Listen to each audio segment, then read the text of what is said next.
Hello, everyone. My name is Dr. Chaitra S. Narantha. I'm an obstetrician and gynecologist working in the Department of Reproductive Immunology in Chandray Rheumatology and Immunology Center. Well, 4th of March is the World Obesity Day.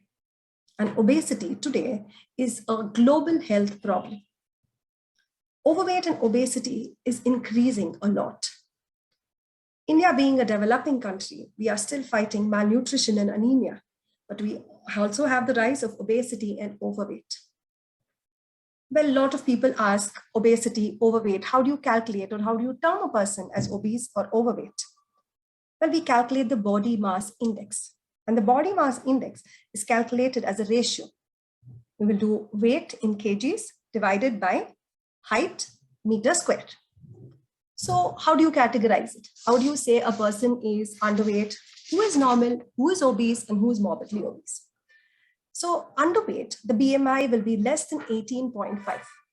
And normal BMI is somewhere between 18.5 to 24.9. When we say overweight, it is between 25 to 29.9. And obesity is more than 30. Why? Why is obesity such a big problem? Well, as I already mentioned to you, that it is a global health problem today. And in India, today, we have more than 30 million people having obesity, and the numbers are increasing on and on. Sadly, I must say that the prevalence is higher in a female population when compared to the male population.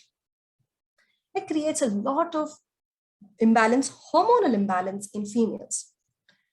Now, obesity per se creates a lot of health issues in the form of diabetes, hypertension, coronary artery disease, heart conditions. They also predispose them and they become more prone, or they fall in the high risk category to develop cancers like endometrial cancer and colon cancer. When it comes to fertility and reproductive issues, which is the main topic that I wanted to talk to you all today. Fat tissue accumulates estrogen, creates a hormonal imbalance for girls. All of you all must have heard about polycystic ovarian syndrome, a very common condition. In polycystic ovarian syndrome, clinically, we see 40 to 80% of the girls can have obesity or overweight. Yes, it is related.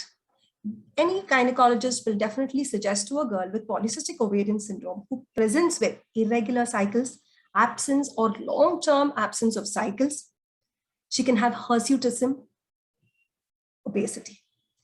Now, these are the clinical presentations for polycystic ovarian syndrome, which is produced by hormonal imbalance.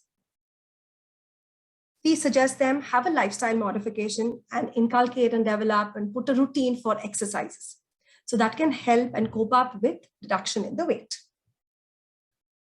Apart from this, there are multiple other issues which comes into fertility when we are dealing with an obese patient. If she is ovulating, she will be subfertile. And if she's having anovulatory for infertility, like in polycystic ovaries, it gets a little difficult for us to treat them.